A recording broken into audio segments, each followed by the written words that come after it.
ALGS Open has now begun, and we are getting our first set of results here. Let's dive in and talk about what's going on. Obviously, some big storylines. Some of these guys falling down to the elimination bracket pretty early on, and so many matches going on in this. This video is either A, going to be very long, or B, we're going to have to only kind of pull out the highlights or a mix of both, because we've also got a good bit of drama that we need to talk about with the game itself that just sparked over the last 24 hours. Let's dive in and talk about what's going on. Firstly, if you got to miss some of these roster signings over the last couple of days, right after I made the last video, Omit came out to sign RKN and Cody and Sang. So these guys are obviously vets in the scene. They've been playing for a very long time. And Cody obviously has played on the Sentinels with RKN back in the day as well. And they're doing pretty good. And I think it's one of those things where they're kind of just playing with some passion right now. And they're just having a good time, and you can tell. And then you've also got ROC Esports. They're coming out to sign Deed and Vax with Beza obviously as their manager. We're expecting that, they're talking about who's coming to join us after the fact. We think Knock is going to be that guy. Currently, though, they are playing with Snipe Down for this event. And now, before we talk about the drama going on in the scene, let's talk about the results from day one. We got a lot to go over and a lot to cover. So firstly, we need to talk about winners round one, group number one. Some of your top teams to make it here. We'll just kind of pull out where the big names are, and then we'll also talk about some of the upsets that we've noticed. So firstly, you've got LG winning off winners bracket round one, group number one, Virtus Pro in second, Noez Fox in third. I mean, Shuby dropping 8,000 damage. Going to be tough to beat LG in a game like that. They're like 30 points ahead, plus 31. So they really had a fair time in this and qualified no problem. ExoClan, 9th place, cutting it very, very close.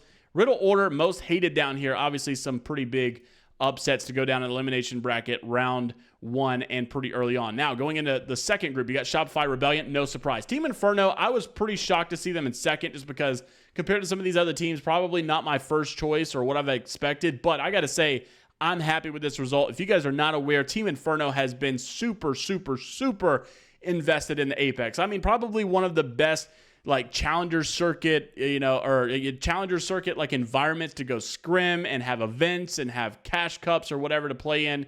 They've been super involved in the scene. Jazz herself has been doing so much for the community, I feel like, built something great over there. So I'm all about Team Inferno, and I'm happy to see them get some recognition here, some reputation built up with this. So good on them. And then FaZe Clan here in third. Obviously a pretty big, well-known team here. Zane, Cinetic, and Tyler, qualifying in the top three going on into the next round. Empire also here. Flat also up here. X and Y from Apex South, a very well-known team, also in the top 10 moving on to the next round. Now, Pioneers in 11th here, unfortunately not qualifying. Slayers, I mean, Slayers' experience with EXO has kind of been one of that in BLGS, where it was always like, why is EXO struggling? Why are they here right now? Why are they not qualifying? So I guess it shouldn't be too surprising to see some upsets. However, at the end of the day, you just expect better. Danish also in 13th here. Go Next, unfortunately, falling this low. This one really shocked me because Kinda is such a good controller player, such a talented player in general. Henchman as well, obviously the entire team. And Go Next just winning the World Championship. Obviously, I know it's not the same roster, but I still felt like they signed a talented roster. And to round one struggle was a surprise to see, to say the least. And then also reject down here as well. Now we move on to winners round one, group number three. This are some big teams here. Falcons obviously dominating, no problem, up like 40 points plus in this one. Purple Slushy in second, Gaming Gladiators in third, Red Rams in fourth. Pretty big names here. Omit obviously top six. We talked about that. Reignite in eighth. Lonely Let Gone here. These guys have been very good in Apex South for a while. Very consistent as well. They're going to be in your top 9. And then in going into your elimination bracket, we've got Interforce 36. And then also NX Esports here. I felt like this one was a little bit of a shocker. Jans is a very talented player. You can see obviously some pretty good damage coming out of Jans, but just struggling to get some traction going here. 17th place, not going to make it. And Nemesis as well. I felt like it was a pretty talented team, but unfortunately not able to get the job done. Then we move on to group number 4. And in this one, you've got Team Orchid. This is kind of where I wanted to hit a good bit right here. This team right here has been so good for the last couple of weeks, months at this point. Panic Apex has been a guy who has been on the come up and has been next up, quoted by many. And for the first time, you're seeing his appearance at LAN, and we're talking crazy numbers. 1,000 damage. I mean, outperforming Jin Burton and Verhulst by a good shot. This guy, 24 kills, insane numbers. And obviously, if you can't tell, he is the fragger of the team. Hambino is leading this team very well with IGLing, and then Rambo obviously doing his job. I mean, these guys are all playing their parts very well. Panic's that young, cracked out kid who's just going crazy. Hambino's leading the team very, very nicely, and Rambo is he's kind of like a mental anchor, I feel like, in this team. Like, he's that vet. He's got experience. He's not going to take an insane amount of risk. You can see that by the sensitivity that he plays. No offense, but I don't really know anybody playing on as low a sensitivity as Rambo has been playing for a very long time. This guy is just a turret, right? He is very methodical. He's by the books. And I say that in a good manner, because when you're playing with a guy like Panic's going to take that extra risk. Panic's going to, make those crazy plays, but it's those kind of plays that get you places. It opens the door. And so you've got to you can't have two risk takers like that are just like on crack the whole time. So I really like this team dynamic, and they've obviously been doing good before this. Like, going into scrims, they were doing very solid. But Panic, on the other hand, is also playing with my controller if he's not changed controllers. I've sent him and his brother 2 controllers, and I gave him a PS5 Edge, so if he's still using a controller, if I catch him using it, I want at least like 5% of his cut from all his earnings that he gets here at this event. 100 Thieves in second place here. Jin Burton, Phony, Verhulst in your, obviously probably, I mean, is this the most talented roster on paper? I honestly like this roster more than the Falcons, just whenever you write it down. I mean, it's hard to obviously, combat the results. 100 Thieves are still kind of like, they're consistent, but I don't know that as a team if they're like better than the Falcons right now. But when you look at them individually, I think I would take a lot of these players individually over their counterparts right now. That's going to be a hot take for sure. Phony has just proven himself, in my opinion, more recently. Like, even Zero himself was coming out to say, we're finally beating the washed allegations. Because for a while, they did go through a rough patch.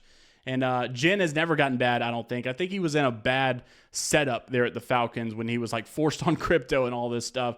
And then Biggie has probably never had a bad day. Green Stego in third here. Kennetrip Gaming in fourth. We got to go through this. And then also, you've got Apex, this Apex South roster right here with AOQ. They just recently got signed. We talked about it. Player K, Strafing Flame, Pricey. All 3 of these players. Super, super talented. Got so much experience, but barely making it here. 8th place, just kind of getting by. But early rounds, maybe, they'll have a better day tomorrow. Meteor here, or actually today. You're seeing this video this morning. So Meteor here in 9th. NIP falling here in 12th. Not a good look for them, obviously. And, we move on to our next round. We've got group number 5 here. Furia in first place on this one. NRG in second. Navi in third.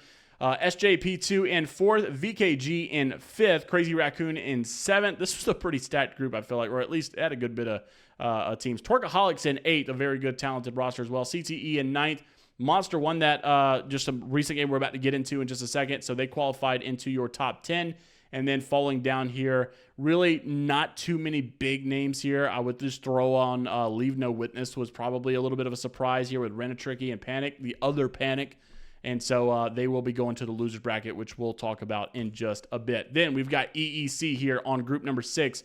We've also got Twisted Minds. This is the former Stallions roster doing pretty solid here in third. We've also got Liquid Alienware, Zero Tenacity as well, another pretty good squad. Bambino's been, kind of a vet at this point, I would say. Spectre Esports, this org itself has been around for a while. But also you've got Renatricky with Panic, used to play with Zilliq as well. So this is like a mix of the 2 rosters. But obviously, all 3 of those guys making it to the event, the former Geared Gaming roster, but obviously on different teams as well moving forward. And then going into the bottom here, maybe Board, obviously, we know, former Pro League team here with Metsu.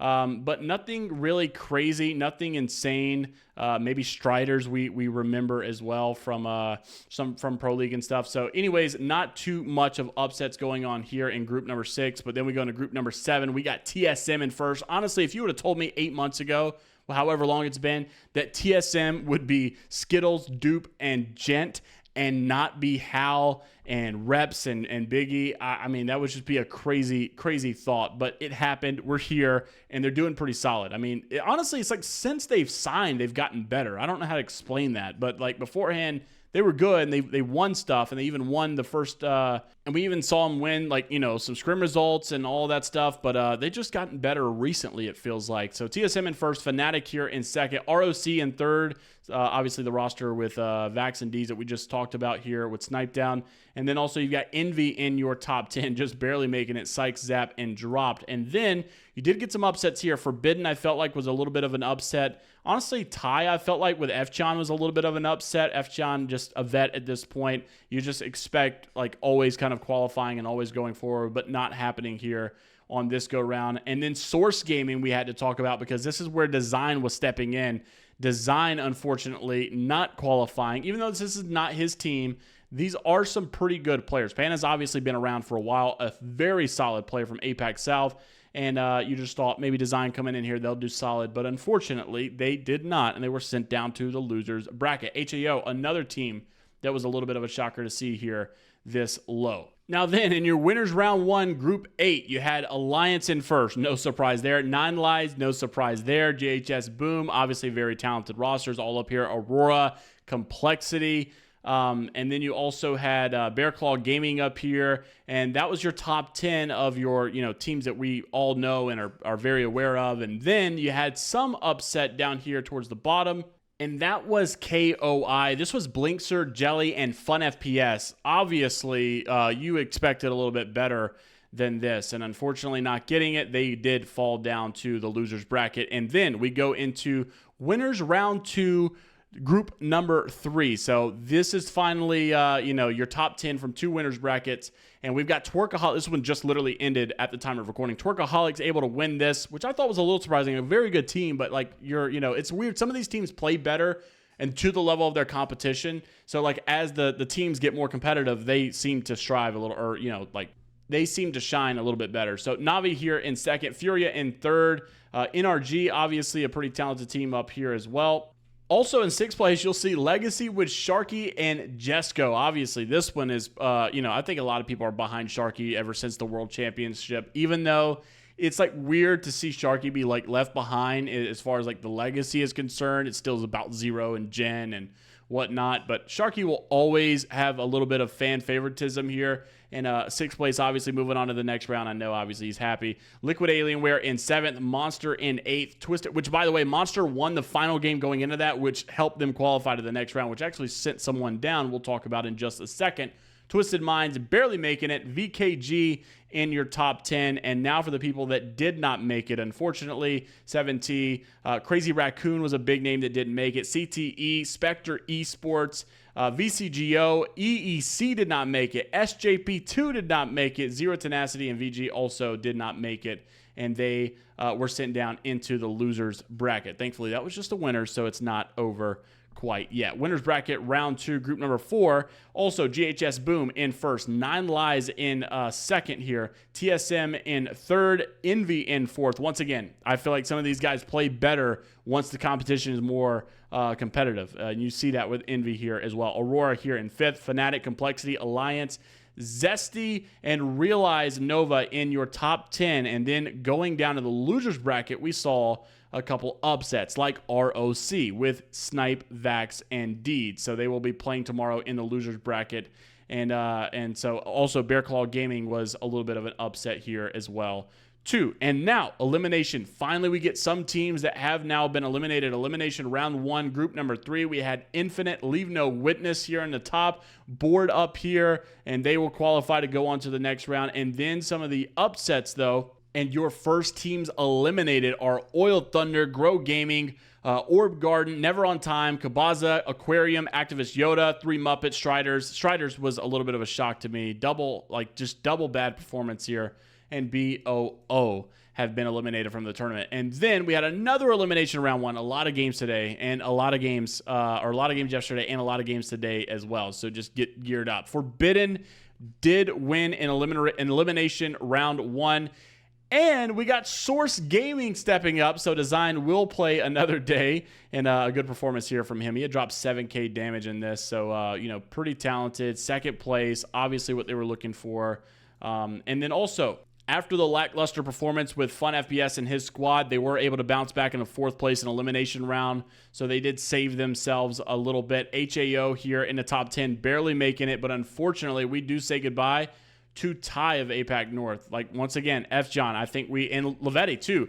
F. John and Lavetti, both of these guys, we have been kind of following. Lavetti from Fnatic, F. John from Pulverex, and we just thought that we would get better results, and it's just simply not happening for some of these APAC North veterans that we were looking up to. So these were some of your big upsets and also top performances as well going into the next one. So we've got more winners bracket rounds tomorrow, more elimination round brackets tomorrow, and then you're going to start to see, obviously, some of these big orgs start to like finalize, right? And we're going to see some of these teams start to go against each other, and there's going to be a forcing of someone good to be eliminated. You're not going to be able to keep eliminating these no-name teams for too long. It's about time. You're going to see some upsets really bad today, so stay tuned. Now, we got to talk about this drama real quick. I cannot ignore this. Big news in the Apex scene itself.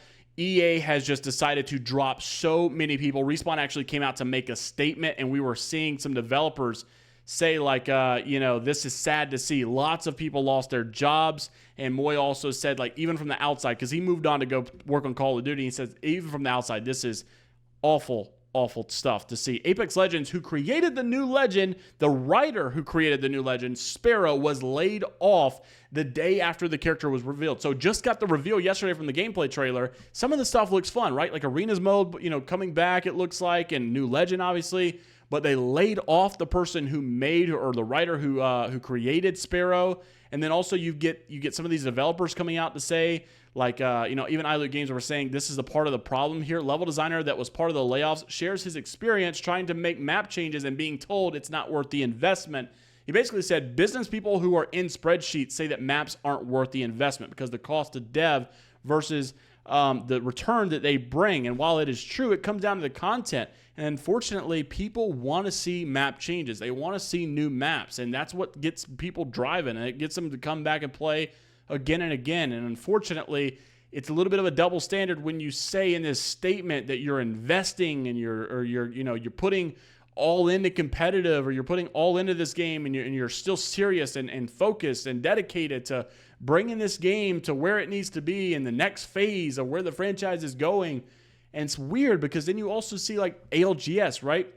Yoru comes out and say, anyways, they almost just killed the ALGS team with some of these layoffs.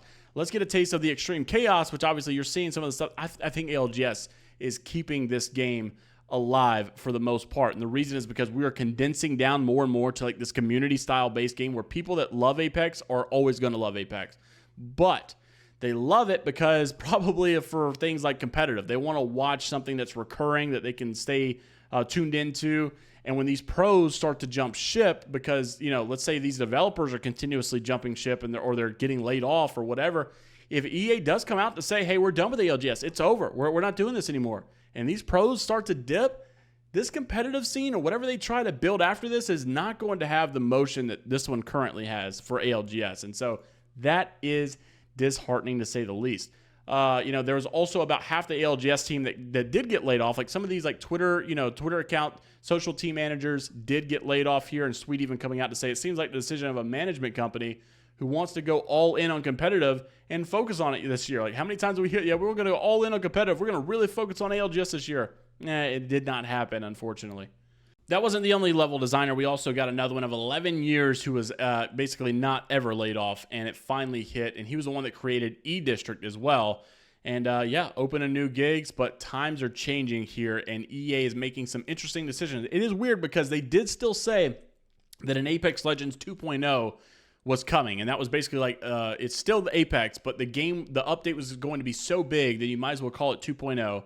And so what are they planning? Where are they going? Because things are obviously changing, and they're making some big decisions, and it's not what we expected. Obviously, you don't want to see people laid off like this.